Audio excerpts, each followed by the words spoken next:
El incendio forestal en Quilanga, Loja, sigue sin controlarse. Ha consumido más de 3.800 hectáreas de cultivos y obligó a evacuar a 10 familias.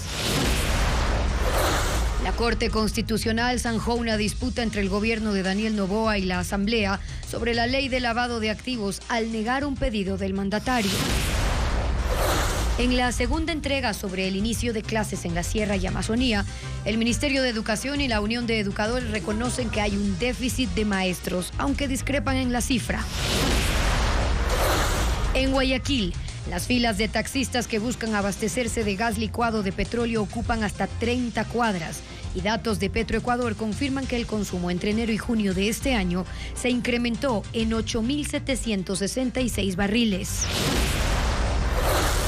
El cierre de la mayor ensambladora de carros del país impacta a 50 empresas que proveían a esa fábrica de autopartes. La policía y la fiscalía realizaron allanamientos en 5 provincias en contra de los comandos de la frontera y bloquearon $200 millones en cuentas. Naciones Unidas pide el cese de las incursiones en territorio palestino que Israel justifica como operaciones antiterroristas. 30.000 personas asistirán a la misa inaugural del Congreso Eucarístico Católico que se realizará en Quito desde el 8 de septiembre y en el cual participarán 53 delegaciones religiosas internacionales. Amigos, bienvenidos a Televistazo. Enseguida las noticias destacadas de este jueves 29 de agosto. Estefi. Gaby, amigos, buenas tardes. Comenzamos con los incendios forestales en el país.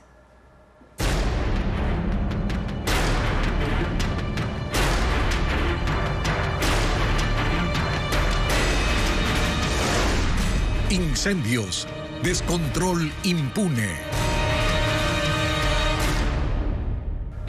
El devastador incendio forestal en la parroquia San Antonio de las Aradas, en Quilanga, en la provincia de Loja, suma ya 7 días sin control, dejando al menos 3.877 hectáreas destruidas, entre bosques, cultivos de café y granjas avícolas. 70 bomberos de 4 provincias intentan contener el fuego que amenaza con llegar al centro poblado. Hay además 2 casas quemadas, 3 personas heridas y 10 familias evacuadas. Los detalles de la devastación de este incendio forestal los tendremos más adelante. Quienes provoquen incendios directa o indirectamente pueden ser sancionados entre 1 año y 16 años de cárcel. Fabiola Santana explica de qué depende la pena y en qué situaciones pueden ser detenidos los posibles pirómanos. De acuerdo al portal de estadísticas del ECU 911, en lo que va del año se han gestionado 2.900 emergencias relacionadas con incendios forestales a escala nacional. El año pasado fueron 3.300 en el mismo periodo. Actualmente son Guayas, Imbabura, Azuay y Pichincha las provincias de mayor incidencia. No se especifica cuántos fueron incendios provocados, pero el año pasado el municipio de Quito sospechaba que era el 99% por la cantidad de frentes abiertos simultáneamente. La piromanía o provocar incendios directa o indirectamente es un delito sancionado en el Código Integral Penal. Prevé una pena privativa de libertad de 1 a 3 años, pena que aumentará de 13 a 16 años si el incendio provoca la muerte de una persona. Si la persona es denunciada en delito flagrante, la unidad de policía ambiental lo detendrá para ser procesado. Hay antecedentes como el de 2014, cuando un hombre fue sentenciado a 1 año de cárcel, una multa de 4 remuneraciones básicas y a sembrar 800 árboles por provocar un siniestro en los alrededores del río Machángara en Quito. También hay registros de detenidos por causar incendios estructurales o en viviendas. En Cotopaxi, Pichincha y Guayas también hubo emergencias por incendios forestales. En el cantón Sicchos, los bomberos todavía trabajan para sofocar las llamas que amenazan con extenderse a una reserva, mientras que en Guayaquil hubo alarma en el Cerro del Carmen. Bessie Granja con el detalle de las emergencias.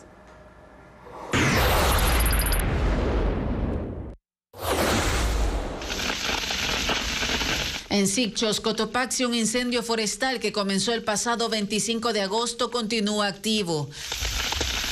Las autoridades cuantifican las hectáreas de páramo afectadas. El fuego amenaza con extenderse hacia la reserva ecológica Los Ilinizas. Aunque se ha logrado controlar uno de los flancos que se dirigía hacia la Tacunga, Las llamas siguen propagándose debido a la fuerza del viento y las altas temperaturas que complican los esfuerzos de extinción.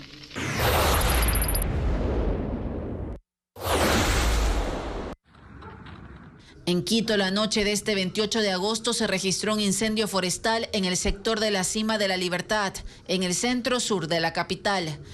También hubo otra emergencia en San Luis de Chillogallo. El Cuerpo de Bomberos de Quito se desplegó a la zona para combatir el fuego.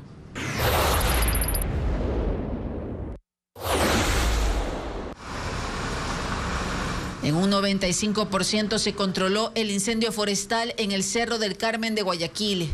Así lo confirmó la vicealcaldesa Blanca López, quien señaló además que al momento personal del Cuerpo de Bomberos sigue apagando pequeños focos en ciertas zonas que han sido consumidas por el fuego desde la tarde de ayer miércoles. Más de 15 unidades de combate y 100 uniformados se desplegaron en la zona. Los brigadistas trabajaron casi 15 horas para controlar la emergencia. El Instituto Nacional de Meteorología e Hidrología INAMI advirtió que el país soporta un incremento de temperaturas diurnas, viento e índices de radiación UV en varios sectores. También condiciones favorables a la propagación de incendios forestales. La erosión del río Coca avanza lentamente, acercándose de a poco a las obras de captación de la central hidroeléctrica Coca-Codo Sinclair. Varias entidades lograron desviar el río para evitar que nuevamente se pierda la carretera y los oleoductos. Francisco Garcés cuenta cómo avanza este proceso. SELEC, Petroecuador y el OCP trabajan en conjunto en sectores del río Coca para evitar que se pierda nuevamente la carretera y se afecten los dos oleoductos y un poliducto cuyo trazado es paralelo a la vía. Uno de los frentes está en el sector denominado Mirador, en donde la erosión del río generó un talud casi vertical que se encuentra a solo 10 metros de la infraestructura vial y petrolera. Por eso se construyó una barrera de piedras. Levantar esta enorme pared de rocas demoró casi un mes, pero se logró desviar el río y evitar que choque contra la margen izquierda y así en lo posible evitar que se pierda nuevamente la carretera y dos oleoductos. Los caudales bajos del río Coca permitieron la construcción de esta obra que no es permanente, pero que los técnicos esperan que retrase la erosión de esa parte de la orilla del río hasta que se tengan nuevos trazados de la carretera y de los oleoductos y que se alejen de la orilla. A la par, tras el espigón, la maquinaria sigue trabajando con las rocas del lecho del río para rellenar el espacio y reforzar el talud. Trabajos similares se hacen en sitios como el Río Loco, en donde la erosión avanza y también pone en riesgo al puente que lo atraviesa. Según las mediciones de SELEC, la erosión se mantiene a 6 kilómetros de la captación de la hidroeléctrica Coca-Codo Sinclair y se ha estabilizado en ese punto durante 57 días. Pero la orilla derecha del río presenta erosión y desprendimientos hasta casi 500 metros más arriba, es decir, a apenas 5,6 kilómetros de la infraestructura de Coca-Codo Sinclair. En los próximos días está previsto que el consorcio CEMAG empiece la construcción de un dique permeable a 8 kilómetros aguas abajo de la captación, obra que servirá para estabilizar el lecho del río y retrasar el avance de la erosión, aunque según el contrato, la construcción de ese dique demorará 1 año y 3 meses. La Corte Constitucional rechazó el pedido del presidente Daniel Noboa para que decida sobre su objeción a la ley de lavado de activos. La Asamblea ignoró el veto del Ejecutivo alegando que llegó fuera del plazo y publicó la ley. Jacqueline Rodas con los detalles del dictamen. La Corte Constitucional zanjó otra diferencia entre el Ejecutivo y la Asamblea Nacional. El mes pasado, el presidente Daniel Noboa acusó al Legislativo de desconocer arbitrariamente la objeción parcial a la ley de lavado de activos que envió el 25 de julio. Pero el secretario de la Asamblea dijo que el plazo venció el 24. Ya se lo presentó en forma extemporánea, por fuera del plazo legal, cuando el presidente de la República ya había perdido competencia en razón del tiempo para poder emitir esta objeción. La Asamblea envió la ley al registro oficial y entró en vigencia el 29 de julio. Noboa, mediante la secretaria jurídica de la Presidencia de la República, acudió a la Corte Constitucional para que de oficio conozca y resuelva la objeción que fue ignorada por el Legislativo. Pero la Corte, por unanimidad, se pronunció en contra del pedido del Ejecutivo y en su dictamen decidió negar la solicitud. Los magistrados explicaron a Noboa que la Corte Constitucional no puede ejercer control previo de una ley que ya fue publicada y está vigente. Como en ocasiones anteriores, aclararon al primer mandatario que lo que corresponde es presentar una acción pública de inconstitucionalidad. Debate en el ámbito educativo por la propuesta de prohibir los celulares en las aulas de clases. Ya le contamos qué dice el Ministerio de Educación.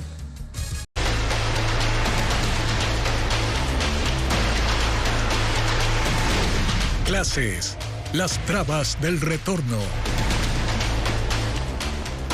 El Ministerio de Educación reconoce que hay un déficit de 2.223 profesores. La UNE señala que se requieren más docentes. En el área rural tampoco hay especialistas. Diego Puente describe la situación. A 3.300 metros de altura, el viento golpea con fuerza. En medio de terrenos en los que pastorean ovejas y se cultiva maíz y papas, está la escuela José Acosta Vallejo en Cangagua, a 20 minutos de Cayambe, en Pichincha. A estas instalaciones recientemente intervenidas llegarán cerca de 600 estudiantes desde el lunes, cuando inicie el año lectivo. Las preocupaciones para los padres de familia empezaron antes, porque la planta docente no está completa. El año anterior fue el subdirector quien tuvo que dar clases a los niños de cuarto de básica a falta de un profesor. El ministerio llama a esta sustitución forzada como un plan de contingencia. Este año tampoco estará el profesor de talleres, quien se jubiló. Desde el año anterior hemos puesto los oficios, lo que es en el distrito acá en Cayambe, pero nos dicen que no hay presupuesto, que todavía tenemos que esperar, que ustedes no son la única institución que están a falta de maestros. En la misma zona, otra escuela está sin un docente, y en el distrito Cayambe faltan 20 profesores en sus 85 instituciones. Según cifras del Ministerio de Educación, hay un déficit de 2.223 docentes en el país, es decir, el 1.4%. La Unión Nacional de Educadores tiene otros datos. Entonces estamos hablando de más de 12.000, 15.000 maestros jubilados, pero lamentablemente las partidas presupuestarias no han sido reemplazadas. Para solventar la falta de docentes, el ministerio abrió 2.000 nuevas plazas de empleo, pero hay instituciones que han esperado durante años profesores especializados. En la Escuela General Calicuchima, en Pastaza, 3 computadores comprados en 2006 están arrumados desde ese año. Nunca se usaron por falta de partida de un docente en computación. Los 40 niños tampoco reciben clases de inglés. La UNE también denuncia que este año existe una disposición para disminuir paralelos.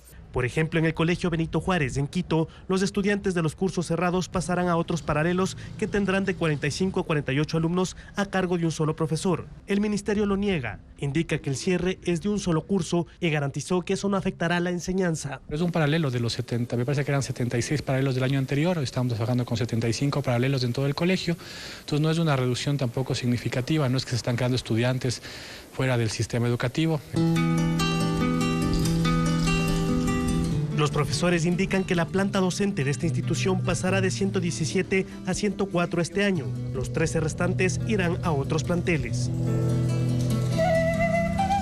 Televistazo recorrió algunos planteles con problemas de infraestructura. Mañana lo mostraremos en una tercera entrega. Prohibir el uso de celulares en las aulas de clase es una de las propuestas del Ministerio de Educación que genera debate en el ámbito educativo. Valeria Navarro informa que en Ecuador el 50% de adolescentes tiene acceso a un celular, sea propio o de familiares.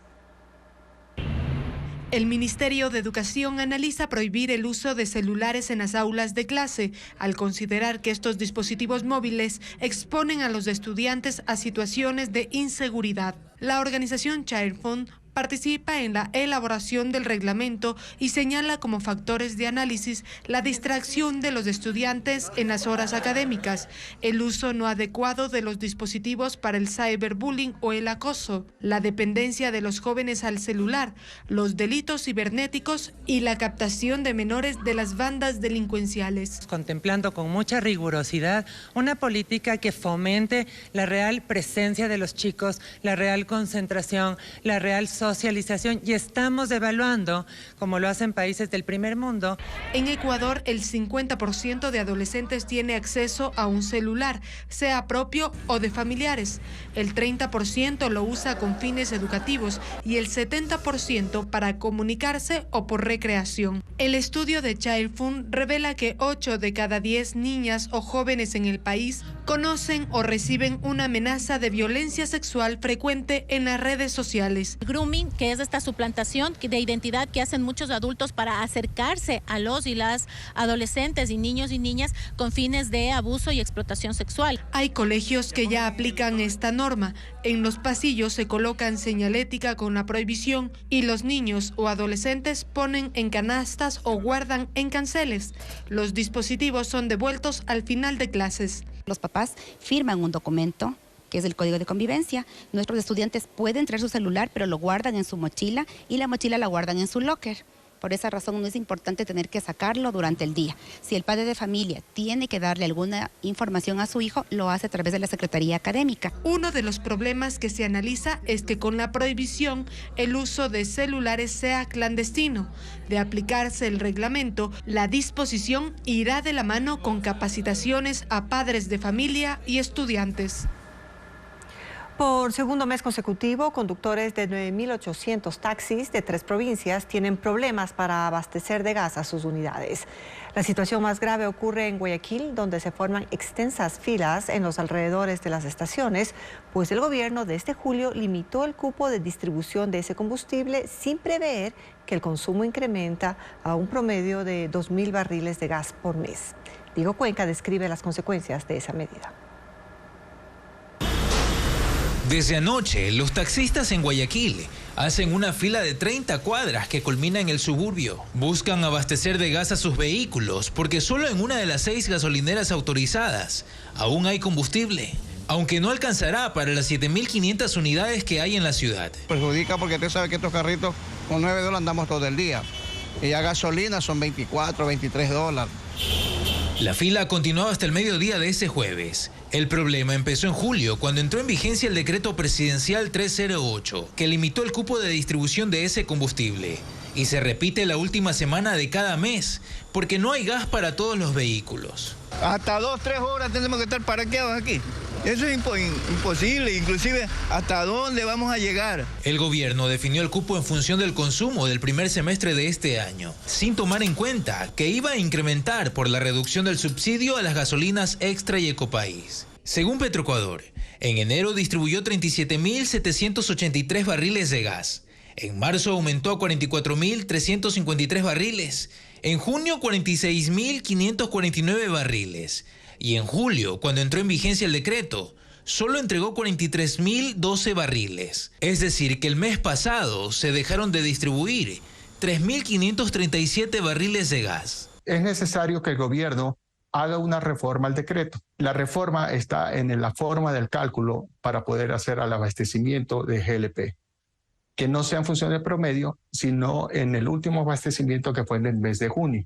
El desabastecimiento solo ocurre en Guayas, Manabí y Santa Elena, pues en esas provincias hay 9.800 taxis que funcionan con ese combustible. Para cubrir la demanda, algunos optan por trasvasarlo desde cilindros de gas de uso doméstico, una práctica peligrosa e ilegal. El gobierno aún no se ha pronunciado sobre el tema. 14 latas le ha costado al colega en la casa.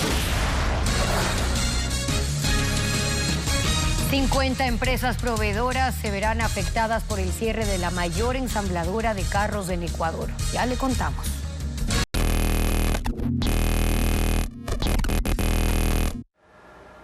La policía detuvo a 18 integrantes vinculados a la organización disidente de las FARC, Comandos de la Frontera, y a los Lobos de Ecuador. En la operación Gran Fénix 40 se realizaron allanamientos simultáneos en 5 provincias. Entre los detenidos están el financista de la organización colombiana y el jefe logístico. Paul Romero con el informe. La policía detuvo esta madrugada a 18 personas vinculadas al grupo disidente de las FARC, Comandos de la Frontera y los Lobos de Ecuador, investigadas por tráfico internacional de droga, minería ilegal, lavado de activos, entre otros delitos. Junto a la Fiscalía realizaron allanamientos simultáneos en 5 provincias: Sucumbíos, Orellana, Santo Domingo de los Áchilas, Pichincha y Guayas, en donde incautaron 16 armas de largo y corto alcance, 6 vehículos de alta gama, $100,000 en efectivo, computadoras, chalecos balísticos, entre otras evidencias. La investigación para descubrir esta red internacional duró 2 años.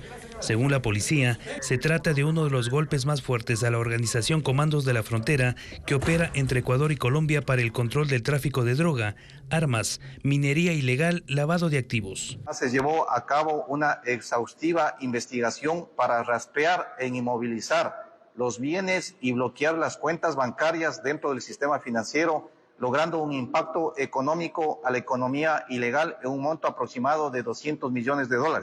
Entre los 18 detenidos, según el jefe policial, están el financista de la organización y el jefe logístico en Ecuador. Los comandos de frontera habían perfeccionado técnicas de lavado de dinero a través de empresas de fachada, transferencias internacionales, el uso de paraísos fiscales. Es por ello que esta operación ha sido clave para interrumpir estas actividades ilegales. Los detenidos fueron trasladados a las unidades de flagrancia para la audiencia de formulación de cargos. Para la detención de los implicados se intercambió información de inteligencia con la Fuerza Pública de Colombia.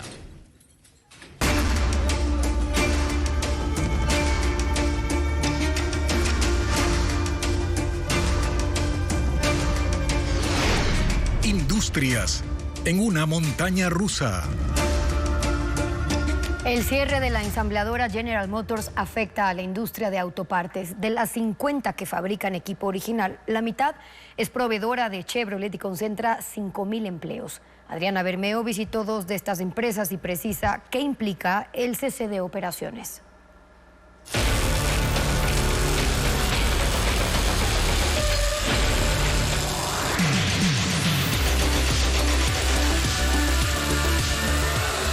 Esta es la última entrega de barras de protección de carga para Chevrolet. Las 60 piezas, también conocidas como roll bar, son parte de la carrocería de las camionetas D-Max, el vehículo más vendido en el país y el único que ensambla General Motors en Ecuador desde hace 1 año. De las 50 empresas que proveen a la industria ensambladora, la mitad entrega directamente a General Motors. Indima es una de las fábricas proveedoras de equipo original. A más de los roll bar, hacen los tubos de escape para Chevrolet. En total, el 40% de su producción está destinada al abastecimiento de la planta GM-OBB.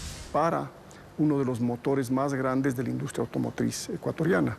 Y eso hace que una serie de empresas como la nuestra y empresas que trabajan para nosotros también dejen de producir. Con el cierre de Chevrolet, Indima dejará de percibir $2.5 millones al año. Esto ocasionará que ciertas áreas de la compañía dejen de funcionar y se reduzca el personal, que actualmente es de 70 trabajadores. Pero esta empresa no cesará sus operaciones. Continuarán con la fabricación de tubos de escape para repuestos, bicicletas y línea ferretera. El Asto enfrenta un escenario diferente. Esta compañía fabrica asientos de poliuretano y el 70% de su producción se entrega a General Motors. De las 68 unidades que hacen por día, 45 son para Chevrolet y 23 para Imesa. La compañía, que tiene 80 empleados, cerrará a finales de octubre. Se necesitaría volúmenes muchísimo más importantes de lo que actualmente nosotros manejamos y que lastimosamente no lo hay. El mercado no lo tiene, el mercado no lo necesita. La industria del ensamblaje de vehículos en el país no acepta errores. Cada detalle de las autopartes es revisado cuidadosamente. Se pule la pieza terminada y pasa por rigurosos controles de calidad. Esta es la mejor universidad que ha tenido el país, la mejor universidad técnica, y lamentablemente se está desmantelando gradualmente. El país pierde.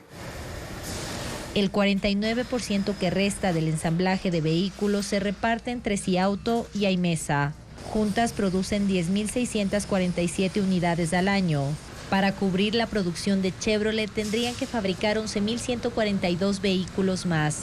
Solo Aimesa anunció que ensamblará 2 nuevas versiones del modelo Hyundai Creta y su proyección es fabricar más de 2.000 unidades al año. En el 2023, esta planta ensambló 3.722 vehículos, según cifras de la Cámara de la Industria Automotriz. A finales del año se podrá determinar cuántas plazas de trabajo se perdieron en la industria de autopartes, que emplea a 5.000 personas. Mañana, en la tercera entrega, Televistazo le mostrará cómo el ensamblaje de motos es una industria en ascenso. Naciones Unidas llama a Israel a detener las incursiones en territorios palestinos de Cisjordania. Las fuerzas de defensa justifican la acción militar indicando que es una operación antiterrorista para detener y dar de baja a milicianos que son parte de grupos extremistas que amenazan su seguridad. La situación aumenta las tensiones por los conflictos en Medio Oriente. Miles de palestinos recorren las calles de Tubas llevando los cuerpos de los muertos en el ataque de Israel. Es una de las 4 urbes en las que ese país desplegó una operación militar antiterrorista en la que fallecieron unas 15 personas. Autoridades palestinas han denunciado que Israel intenta ocupar sus territorios y desatar ahí una guerra como en la Franja de Gaza. Las fuerzas de defensa israelíes aseguran que los fallecidos son militantes de Hamas e incluso hay un comandante de la Yihad Islámica. Para combatirlos entraron también en Tulkarem, Nablus y en Jenin, ciudad que permanece acordonada por soldados de Israel, país en guerra contra Hamas desde el ataque terrorista del 7 de octubre. En Gaza han muerto 40.600 personas y en las operaciones en Cisjordania 640. La vocera del Alto Comisionado de Derechos Humanos de la ONU cuestionó que las fuerzas de Israel estén usando ataques aéreos y otras armas en tácticas que violan la normativa de derechos humanos, profundizando la catastrófica situación de los palestinos en territorios ocupados. Han pedido que se retiren y advierten con una escalada del conflicto en Medio Oriente, pues Israel mantiene además combates en Líbano contra la guerrilla de Hezbollah, aliados de Hamas que son apoyados por Irán. Kamala Harris dará esta noche su primera entrevista desde que es candidata a la presidencia de los Estados Unidos. Ella ha sido cuestionada por no acudir a encuentros directos con la prensa y limitar sus intervenciones a mensajes en actos de campaña. Harris no estará sola. Junto a ella aparecerá su compañero de fórmula Tim Walz, aspirante a la vicepresidencia, en un programa que será televisado esta noche por la cadena CNN.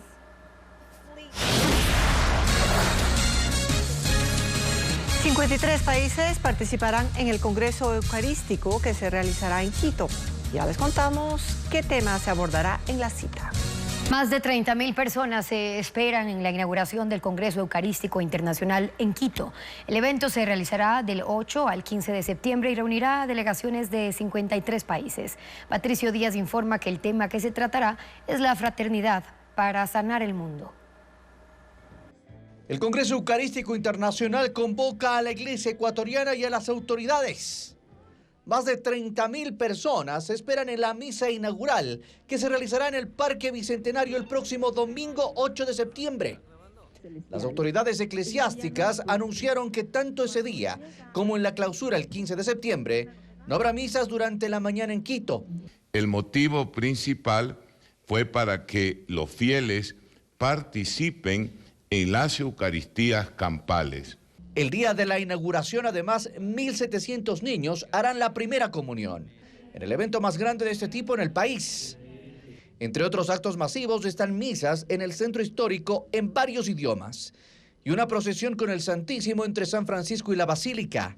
La misa de cierre el domingo 15 será igualmente en el Bicentenario. El alcalde de Quito, Pavel Muñoz, dice que la seguridad se ha coordinado con la policía y el gobierno, además de la promoción de alternativas turísticas para esos días.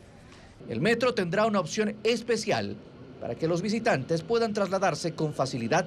Se lanzarán tarjetas prepagadas o cargadas de saldos de 3, de 5, de 10. 53 delegaciones internacionales llegarán a la capital, además de cerca de 3.000 personas de diferentes sectores del país. Ellos participarán en la Semana de Congreso, en la que se reflexionará sobre la fraternidad para sanar al mundo. El Papa Francisco no podrá acudir al Congreso y nombró como su representante para todos los actos al cardenal Baltasar Porras, hasta la semana pasada arzobispo de Caracas. Ferrizaliato, más variedad a menor precio.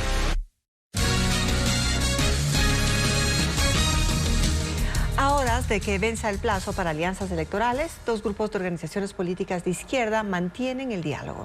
La Revolución Ciudadana tiene prácticamente seguro un acuerdo con el movimiento Reto, en tanto que el Partido Socialista ha conversado con Unidad Popular. Pachacutic, por su parte, aún no se decide. Luisa María Heredia con el informe. Este viernes 30 de agosto culmina el plazo para el registro de alianzas entre partidos y movimientos habilitados para participar en las elecciones generales de 2025. En la cuenta regresiva, la izquierda sigue intentando unirse para agarrar más fuerza. Las conversaciones continúan, aunque en dos grupos. El que está a punto de llegar a un acuerdo lo integran los movimientos Revolución Ciudadana, Reto y Pachacutic, pues hay similitud en el plan de gobierno de sus binomios. Incluso ya han aceptado que sí toca unificarlos. La presidenciable será la correísta Luisa González, porque cuenta con mayor aceptación ciudadana, acompañada por Eduardo Sánchez, de Reto. A Leonidas Issa, el precandidato presidencial de Pachacutic, le ofrecieron ser primero en la lista para asambleístas nacionales, algo que todavía no ha aceptado. Pachacutic es, de hecho, el punto de quiebre de este primer grupo, porque sus dirigentes no están del todo dispuestos a perder protagonismo, pues creen tener posibilidades. Por eso el movimiento indígena ha tenido un acercamiento aparte con Centro Democrático, que no le pone resistencia a llegar a un acuerdo.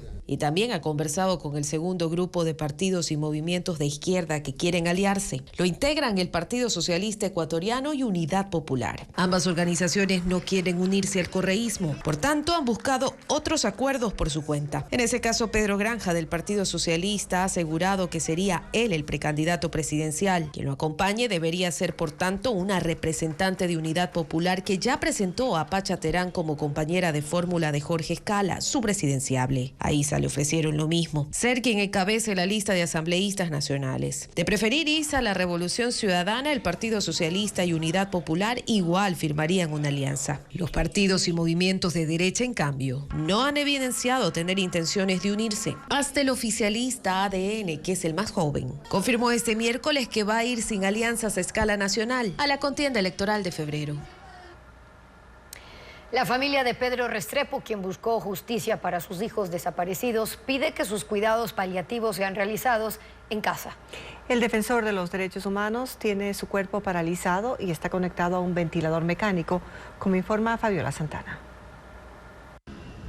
La familia de Pedro Restrepo, padre de los desaparecidos hermanos Restrepo, está en una nueva lucha: conseguir para él un final digno con atención paliativa en casa. Desde hace 2 años, el colombiano de 81 años enfrenta los estragos de una insuficiencia respiratoria crónica. Está conectado a un ventilador mecánico, tiene parálisis de diafragma y de todo su cuerpo. Es atendido en el hospital del IES Quito Sur, pero por su deterioro y riesgo de infecciones intrahospitalaria, su hija María Fernanda pide que reciba los cuidados del Estado bajo el calor de su hogar. Se requiere oxígeno 24/7, un personal especializado, es todo un equipo. Entonces es un poco ese trato digno a una persona que luchó toda su vida y que no recibió respuestas. El servicio de cuidados en casa a pacientes de alta complejidad se brindaba hasta 2019 y ahora solo lo brinda el Instituto de Seguridad Social de la Policía Nacional, ISPOL. Busca que la policía, institución bajo la que desaparecieron sus hermanos, compensen su sufrimiento y lo ayuden a tener un final digno. Mi padre perdió la paz mental, la salud, la economía, en definitiva, todo. No devolvieron a Santiago y Andrés nunca, no devolvieron sus cuerpos. Por lo menos darle una calidad de vida y una calidad de muerte a mi padre sería algo simbólico. Años antes del deterioro de su salud, Pedro Restrepo buscó justicia para Pedro Andrés y Carlos Santiago, sus hijos de 14 y 17 años desaparecidos en 1988 en manos de la policía. Habían salido en un vehículo, pero fueron detenidos sin licencia y puestos a órdenes del Servicio de Investigación Criminal de Pichincha, SIC-10. Hay versiones de que Carlos Santiago murió en medio de torturas y su hermano fue asesinado días después para que no haya testigos. Sus cuerpos habrían sido lanzados a la laguna de Yambo. La lucha de Pedro Restrepo inició con plantones frente al Palacio de Carondelet para exigir conocer dónde estaban los cuerpos de sus hijos, y ahora su vida se apaga. La emergencia por el devastador incendio forestal en Quilanga continúa. Bomberos de 4 provincias intentan extinguir las llamas que han arrasado con 3.877 hectáreas de bosque y cultivos de café. Además, hay 2 viviendas destruidas, una granja avícola severamente afectada. Alejandra Sánchez muestra los daños. El devastador incendio forestal en la parroquia San Antonio de las Aradas, en Quilanga, Loja, suma ya 7 días sin control, dejando a su paso una estela de destrucción. Durante la madrugada, el fuego siguió arrasando con fuerza, impulsado por vientos de hasta 50 kilómetros por hora. La mañana de este jueves, el paisaje era desolador, el cielo cubierto de ceniza y humo, y 2 casas reducidas a escombros. Esta noche fue una noche, pero bien dramática. En realidad, el fuego nos cubrió ya todo lo que es la periferia. San Antonio de las Aradas, de 1.500 habitantes, es una parroquia que depende de la agricultura. El incendio ha destruido sus cultivos de café y pastizales. Ya nuestros huertitos, nuestros vegetalitos, ya parece que no los vamos a ver más, ya se están por terminar ya todo el esfuerzo, el trabajo que hemos tenido. En un cerrar de ojos se va a acabar, se va a hacer ceniza. Carmen Salinas y su familia perdieron alrededor de $70,000 en su granja avícola. El humo mató a 6,000 aves de corral. Además, en 10 minutos las llamas arrasaron sus 10 hectáreas de cultivos. Unos 70 bomberos de 4 provincias intentan contener el incendio que este miércoles fue declarado incontrolable. 3 uniformados han resultado heridos. Según la Secretaría de Gestión de Riesgos, son 3.877 hectáreas destruidas, aunque la alcaldía de Quilanga señala una cifra más alta. Son 8.000 hectáreas. 8.000 hectáreas consumidas en su totalidad. Hasta el momento, 10 familias han sido evacuadas. Un albergue fue habilitado en el centro poblado.